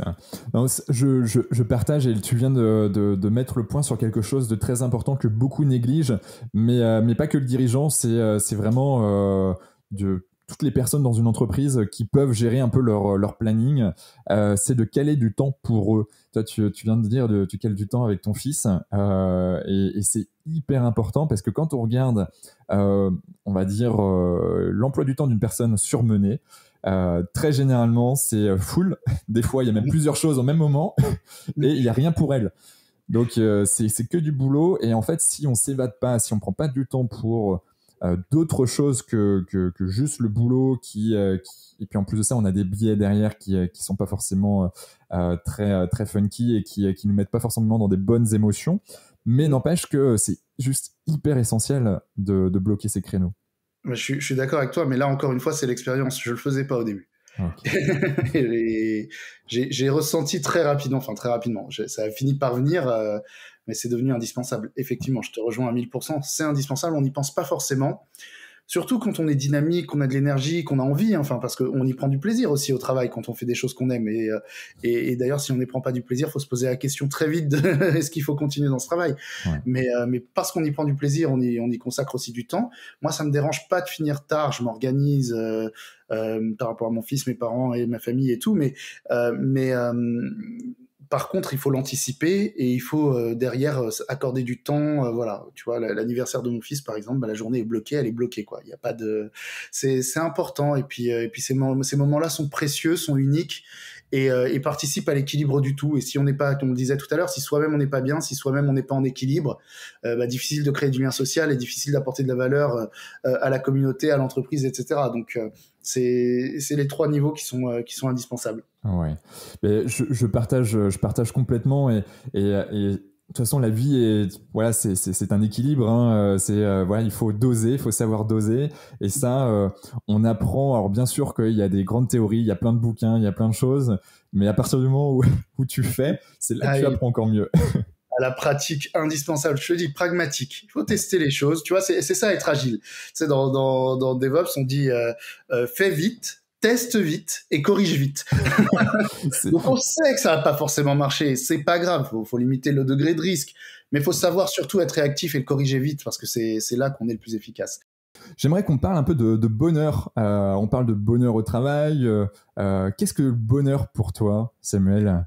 C'est une grande question. Je sais pas si on peut parler de bonheur au travail. Tu sais, j'ai toujours été très gêné avec la notion de bonheur au travail parce que je trouve que le bonheur, c'est quand même quelque chose de très, très personnel. Si t'es pas heureux dans ton couple, est-ce qu'il y a du bonheur? Est-ce que le travail peut s'initier dans quelque chose d'une sphère très personnelle, familiale ou qui te ravage alors que le travail peut être, lui, au contraire, génial. Donc, je ne sais pas si on peut parler de bonheur au travail. Je pense qu'on peut parler de qualité, oui, qualité de vie au travail, on peut parler d'expérience, on peut parler d'expérience de qualité éventuellement. Je pense qu'il y a une responsabilité du monde du travail, de l'employeur, des entreprises à fournir un environnement de qualité, optimisé autant que possible, mais je ne crois pas à l'injonction du bonheur. Tu n'as pas d'obligation à être heureux. Je te fournis un environnement de qualité. Si t'es pas bien, t'es aussi en droit de pas l'être. T'as aussi le droit de pas être heureux. Et on a aussi le droit d'essayer de t'accompagner, d'être des êtres humains sensibles, de ressentir ce malheur, de compatir éventuellement, de vouloir la soulager, pourquoi pas, ou pas, parce qu'on peut aussi se sentir mal à l'aise par rapport à ça et pouvoir te dire prends le temps qu'il te faut et sors carrément de la sphère du travail quelque temps. Donc je ne crois pas en l'injonction du bonheur. Je crois que le bonheur est très personnel. Je crois qu'au contraire, par contre, il y a une vraie responsabilité sur la qualité de vie, l'environnement, la capacité à optimiser, à t'aider, à donner le meilleur de toi-même et à prendre une forme de plaisir au travail. Ça, oui. Est-ce que c'est suffisant pour ton bonheur? Est-ce que c'est suffisant pour mon bonheur? Je ne sais pas. Je pense que mon fils m'apporte aussi énormément de bonheur et que sans travail avec mon fils, je pourrais aussi être très heureux. Donc, je suis pas à l'aise sans jeter la pierre avec la notion de bonheur au travail.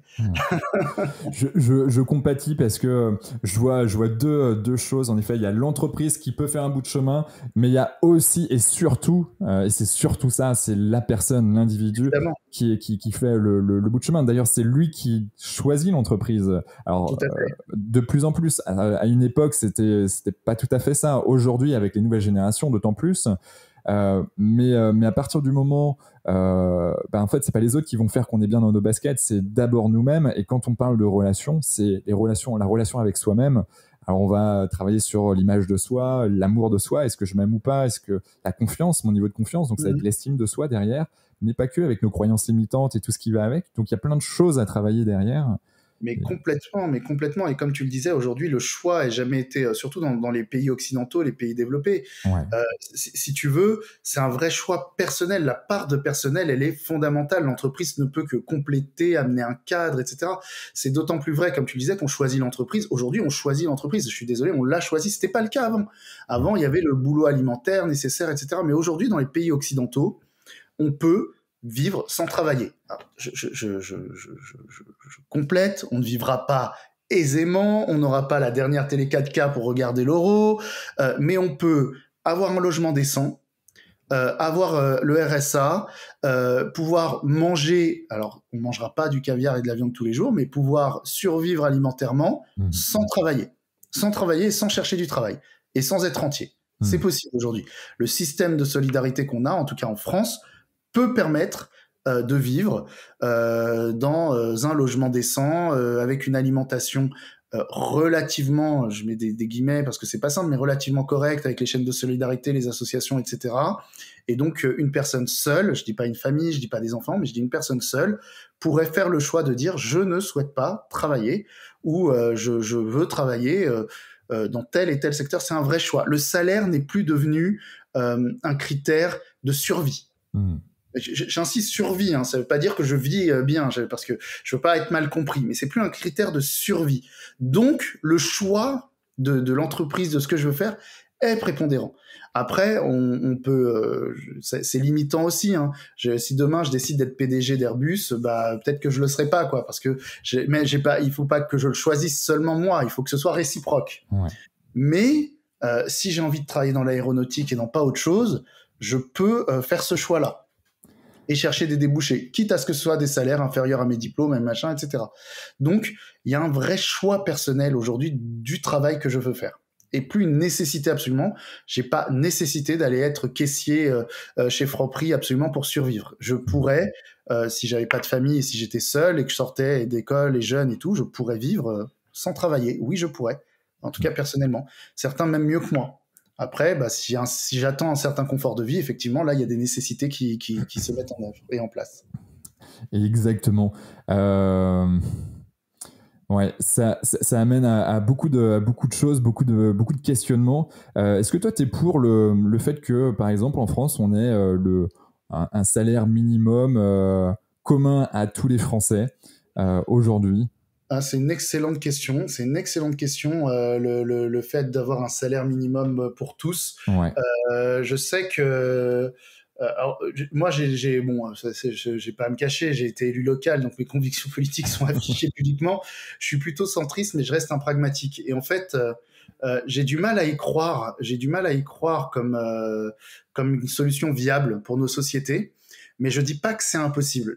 Parce que comme tu essayais de le dire tout à l'heure, tant que c'est pas expérimenté, on sait pas vraiment. Et il y a des expériences qui ont été menées en Allemagne et tout, qui ont des résultats qui sont intéressants à voir.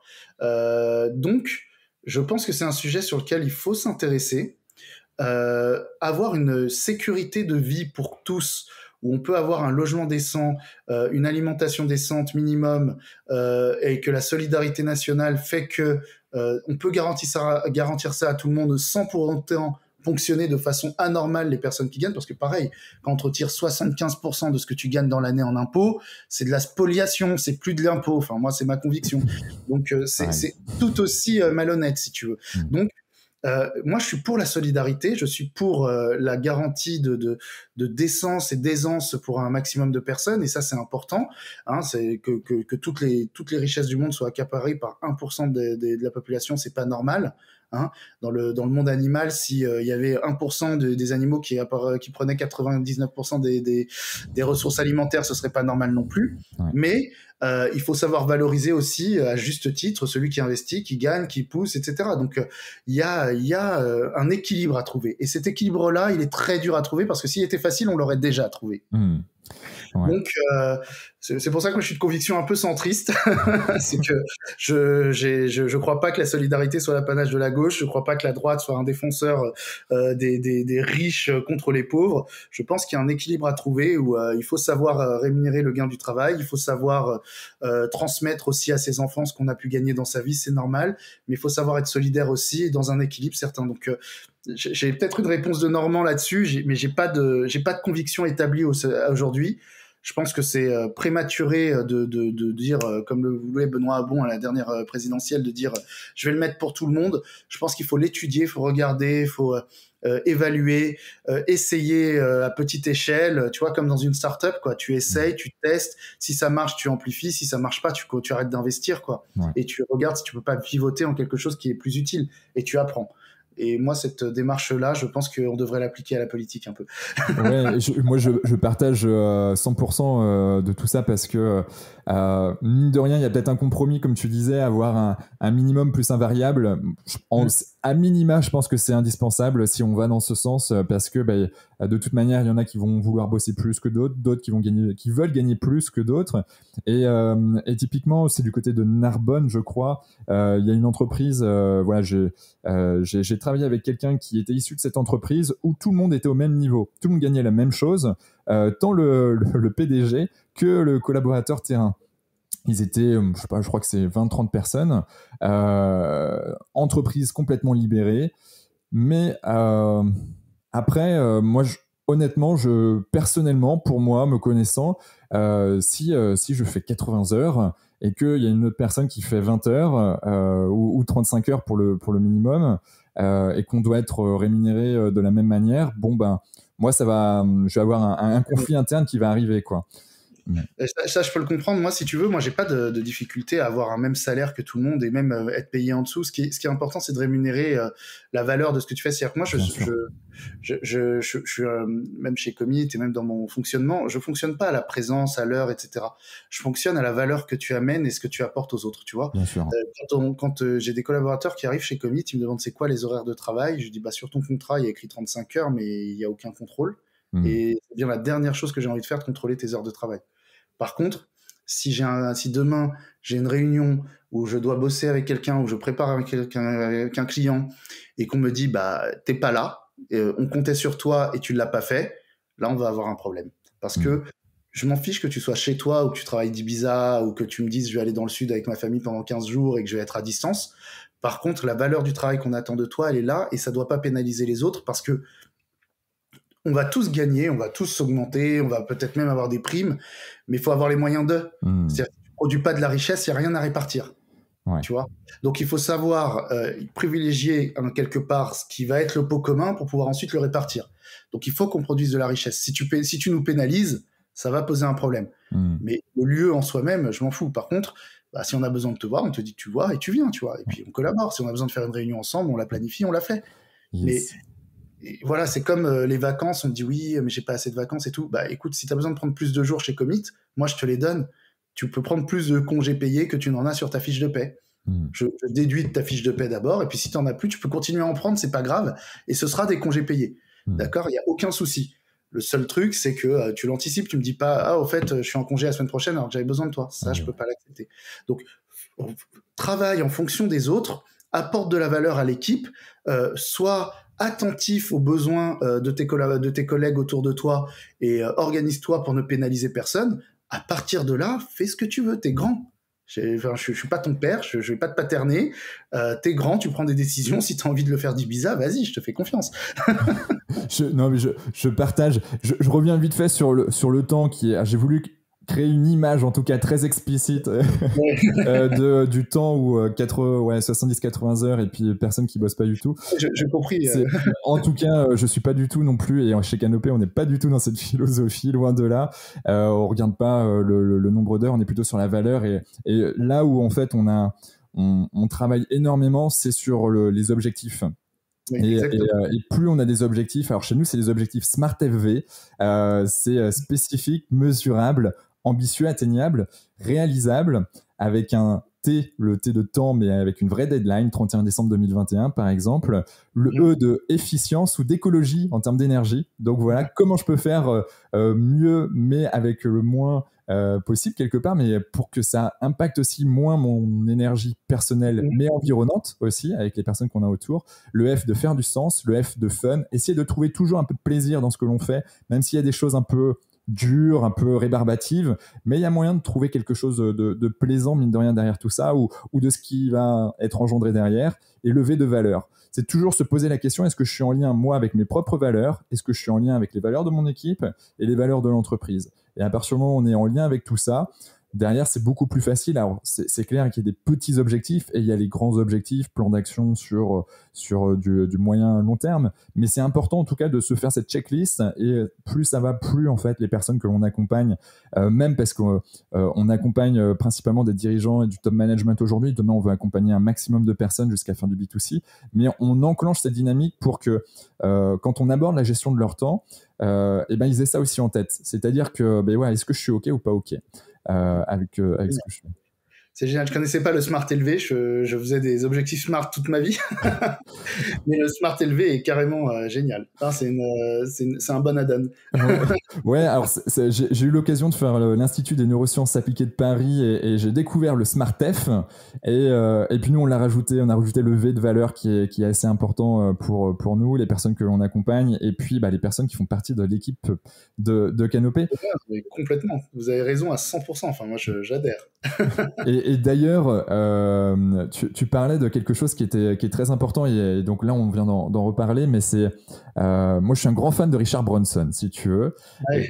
Et Richard Branson, dans ses bouquins, il le dit à plusieurs reprises, c'est que les clients, faut les servir, c'est génial et c'est hyper important, mais les personnes aussi qui sont dans nos équipes doivent aussi prendre du plaisir, et on doit tout faire pour qu'ils soient vraiment bien là où ils sont. C'est sûr, ils ont fait un chemin en venant chez nous, mais nous, maintenant qu'ils ont fait ce chemin-là, on doit faire en sorte qu'on les fidélise aussi. Tu vois, il y a la fidélisation du client, mais il y a la fidélisation aussi des collaborateurs derrière, parce qu'il y a l'image de marque et tout ce qui va avec, productivité et tout ça, mais au-delà de ça, c'est vraiment prendre du plaisir. Non, mais j'adhère. Après, Richard Branson, enfin, c'est un peu une référence souvent. Ouais. Non, mais je ne peux qu'adhérer. Mais ça me paraît tellement naturel tu vois, dans ma philosophie de vie, dans mon état d'esprit, enfin, ça me paraît naturel. J'ai toujours été choqué que dans les grandes entreprises, c'est pas été comme ça. Et moi, j'ai fait principalement des entreprises anglo-saxonnes dans ma carrière, et j'ai toujours été choqué par le décalage entre le discours et les faits. Surtout, c'est des entreprises anglo-saxonnes en France. Ouais. Mais le discours, on ne peut qu'adhérer. Je sais que Richard Branson est convaincu et qu'il a voulu en faire en sorte que les actes suivent ce discours-là, ce qui n'est pas le cas d'autres boîtes anglo-saxonnes qui peuvent l'afficher et pas le faire, quoi. Faites ce que je dis, pas ce que je fais. On va pas citer de boîtes. Non, c'est pas même si on en connaît quelques-unes. On en connaît tous, je pense, et nos auditeurs aussi. J'ai envie qu'on parle un peu de la santé. Comment toi tu fais attention à ta santé? Santé physique et mentale, d'ailleurs. Est-ce que tu pratiques quelque chose, que ça soit en effet, que ça soit des jeux particuliers, du sport ou de l'activité physique, peu importe. Moi, j'essaie de pratiquer de l'activité physique.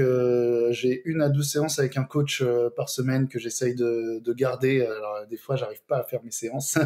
Je suis tellement pris. Mais ça, c'est pour essayer de garder l'équilibre physique. Ouais. Parfois, je prends un peu de temps, tu vois, dans la Sarthe, etc. Et là, j'ai mes propres appareils de sport sur lesquels je me défoule quand j'ai besoin. Donc, j'essaye d'avoir cet aspect-là.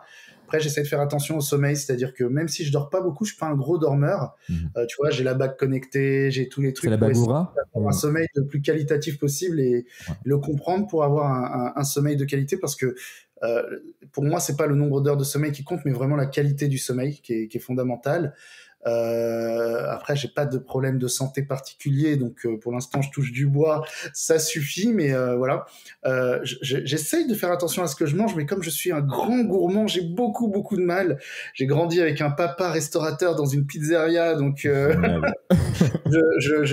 ne sais pas résister à une pizza, donc j'essaye de faire attention. J'essaye de faire, tu sais, du jeûne intermittent, mais pareil. Ouais. je cède tellement vite devant la nourriture que c'est pas toujours très efficace. Mais je connais mon axe d'amélioration principal, si tu veux. Non, mais c'est déjà bien de prendre conscience, mais déjà d'être dans cette dynamique et tu fais sens avec le sommeil et l'alimentation. Ce sont mine de rien deux piliers qui sont importants à prendre en compte parce que on sait aujourd'hui que un des plus gros facteurs de démence typiquement, type Alzheimer, c'est les problématiques de sommeil. Oui. Donc, alors même si c'est multifactoriel, mais un des plus gros facteurs, en fait, c'est ceux qui ont des grosses insomnies, par exemple. Et tout ça, sur le long terme, vont engendrer cette maladie. Alors, il y a d'autres maladies de démence, Parkinson, etc. Mais il y a des désordres après de cet ordre-là. Et sur la bague connectée, c'est une bague Oura ou Exactement. Yes. On est en train de voir... J'ai l'Apple Watch, la Aura. Moi, je suis un geek et j'adore les gadgets. Donc, Est-ce que tu as l'Apple Watch 6 Oui. Ouais, donc du coup, ouais. tu peux mesurer ton taux d'oxygène dans ton corre. J'ai changé d'Apple Watch pour ça. Génial. Sache que je suis une cible facile pour le marketing d'Apple.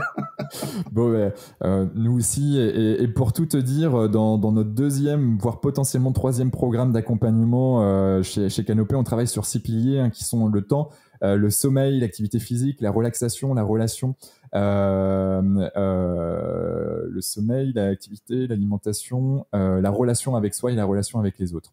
Bah écoute, tu es au cœur, tu peux outiller tout ça avec des solutions Happy-Tech, tu es au cœur de la Happy-Tech dans ta démarche et tu vas pouvoir avoir la boîte à outils parfaite si tu veux dans l'association. Génial. Et en fait, là-dessus, c'est que dans le deuxième niveau, parce qu'en fait, on passe par niveau, on a le premier niveau qui est essentiel, donc qu'est-ce qui est essentiel sur l'ensemble des 6 piliers, mais ensuite au niveau 2, en fait, on va commencer à arriver avec probablement du matériel type bague Oura, ou montre Apple Watch qui seront fournis dans nos programmes directement pour pouvoir en fait avoir le volet santé, productivité, et en gros c'est Happy, Healthy and Performance, et donc c'est vraiment important. Ouais. C'est parfait. Et en plus, tu sais, quand on offre l'iPad, la montre et le truc, c'est toujours un petit produit d'appel. Hein. Et non, mais en plus, c'est pertinent. Mais tu vois, sur le sommeil, t'as NapNup dans la Happy-Tech qui fait des siestes, qui travaille sur les siestes. Tu as Serenity qui fait de la relaxation immersive, Commit sur le lien social, Eveilla qui fait des pédaliers sous les bureaux pour pédaler en travaillant. Donc c'est pour ça que je te dis vraiment, tu as dans la Happy Tech largement moyen en fonction des besoins évidemment, mais d'avoir des outils qui peuvent être vraiment vraiment sympas pour outiller la démarche, tu vois. Donc c'est assez fondamental quoi. Et très complémentaire en fait. Ouais. Encore une fois, le mot complémentarité qui font partie des 3 piliers que tu m'as cités tout à l'heure. Ok, je vois que le temps file. On va passer dans les dernières questions. Quel est ton plus beau rebond? C'est-à-dire mon plus beau rebond. Ton plus beau rebond, ouais. Je pense que c'est la start-up, parce que on a tu vois, dans la vie d'une start-up, dans la vie d'un entrepreneur, tu as quand même des moments très compliqués. Nous, on n'a pas tout réussi, comme je te le disais, et parfois même, on a perdu des collaborateurs parce que le client n'était pas content, on n'a pas fait les bons choix, on n'a pas été parfait. Et le rebond, c'est de pouvoir d'avoir pu relancer, repartir, refondre, prendre des décisions parfois difficiles de refonte. Par exemple, je pense notamment à l'UX design. À un moment, Commit, il fallait qu'on produise un petit manuel pour expliquer comment ça marche. Enfin, le jour où tu produis un manuel pour expliquer comment marche une application mobile, t'es à côté de la plaque. Et on était à côté de la plaque parce qu'on a empilé la demande des clients, fonctionnalité sur fonctionnalité, pour aller vite et agile et tout. Mais à un moment, faut savoir dire stop et s'y remettre, quoi. Et on a réussi à faire une appli. On a pris un UX designer. Aujourd'hui, tu télécharges l'appli, c'est génial, c'est canon, quoi. Mais du coup, tu vois, on a perdu des clients à ce moment-là, on a perdu des collaborateurs. Ça a été un moment difficile. Donc, tu vois, je trouve que mon plus beau rebond, c'est au sein de la startup, c'est d'avoir parfois frôlé l'arrêt pour rebondir aujourd'hui et repartir de plus belle avec encore plus de clients, des personnes satisfaites. Enfin, ça n'a pas été facile, mais c'est une grosse fierté. Ouais. Ça se ressent, on l'entend en tout cas dans ta voix. Ouais. Voilà, c'est émotionnel. Ouais, mais c'est jamais évident. Ça ne m'est pas encore arrivé, mais très probablement que ça m'arrivera dans ma vie d'entrepreneur, ce genre de problématique. Et franchement, bravo pour ce beau rebond. Et donc là, vous êtes dans une pente ascendante, c'est ça, C'est hein? ça, Ouais, exactement. génial. As-tu un gris-gris, une croyance voilà, que tu n'oses pas forcément voilà, crier sur tous les toits, qui t'est propre et qui te permettent, toi, d'être l'homme le Samuel, quoi, hein, le vrai Samuel? Ah, c'est une bonne question. Je sais pas si j'ai un gris-gris, mais ouais, si tu veux, je suis très croyant. Je suis très croyant. Je suis copte d'origine, c'est-à-dire que mes parents ont émigré d'Égypte, sont chrétiens d'Égypte, sont partis d'Égypte pour fuir les persécutions. Et donc moi, j'ai grandi, je suis quasiment né et grandi en France. Je suis arrivé en France, j'avais 15 jours. Ok. Et, je crois que je suis mon vrai moi parce que j'ai cette double culture. Si tu veux, les Coptes, c'est la culture qui hérite directement de l'Égypte antique et qui a été conservée dans la communauté chrétienne qui est aujourd'hui minoritaire, hein, qui fait à peu près 20% de la population, ce qui est quand même beaucoup. C'est la plus grosse communauté au Moyen-Orient, mais c'est petit quand tu compares à la population du pays, c'est qu'une personne sur 5. Et surtout, c'est une église qui a été persécutée toute son histoire pendant un millénaire et demi, et donc qui a conservé, qui est très conservatrice du coup, et qui a conservé beaucoup de l'Égypte antique, c'est-à-dire que la musique liturgique, c'est la musique des temples égyptiens, l'habit aussi, la langue parlée, c'est la même langue que les pharaons, écrit avec le copte, c'est des caractères grecs et des caractères domotiques qui ont été combinés. Wow. Donc c'est une culture qui est très très proche de l'ancienne Égypte, que m'ont transmis mes parents, et que moi j'ai combiné avec la France. Je me sens très français, j'ai été élu de la République, je suis très attaché au siècle des Lumières, à la démocratie, aux droits de l'homme, à tout ça. Et je te le disais au début, je suis un peu utopiste, mais moi le vrai Samuel, il est à la croisée de ces deux-là. Il a cette double culture, cette double richesse que j'estime être les deux plus belles cultures au monde, l'Égypte antique et la France, et avoir la chance et l'honneur de combiner les deux. Je trouve que voilà, ça crée en moi celui que je suis. Et donc, comme je suis très croyant, très croyant, il peut m'arriver de faire une prière dans ma tête, de faire des choses comme ça avant de me lancer sur scène, d'avoir mon petit, voilà, j'ai mon univers. En effet, hein, quand on regarde, alors pour ceux qui passent à la télé, hein, notamment, alors on voit là, il y a l'Euro qui va débuter. Il y a beaucoup de sportifs, en effet, très croyants. On les voit faire des signes de croix, etc. Ouais, tout à fait. Mais n'empêche qu'on est tous connectés à quelque chose de bien plus grand que nous. Et c'est ça qui nous fait avancer, qu'on le dise ou pas, qu'on l'avoue ou pas. En tout cas, on a tous quelque chose qui nous anime et sur quoi on va essayer de se raccrocher. C'est ça. Après, moi, je suis extrêmement tolérant par rapport à ça, hein. Je suis pas du tout dans le prosélytisme, mais voilà, mon gris-gris, mon petit, voilà, c'est ça. C'est comme le footballeur qui fait la petite croix en entrant sur le terrain. C'est le même état d'esprit. Je compatis complètement.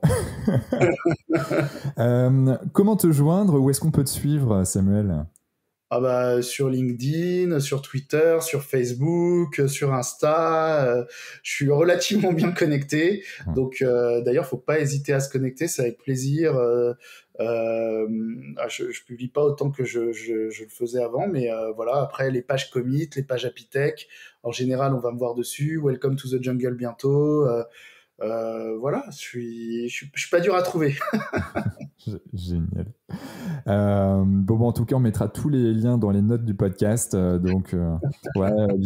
On mettra les liens Happy Tech également. On mettra tout ce qu'il faut, les notes le lien aussi également du livre qu'on a mentionné tout à l'heure. Donc ça sera sans problème dans les commentaires. Est-ce que tu as un dernier mot à dire à nos auditeurs?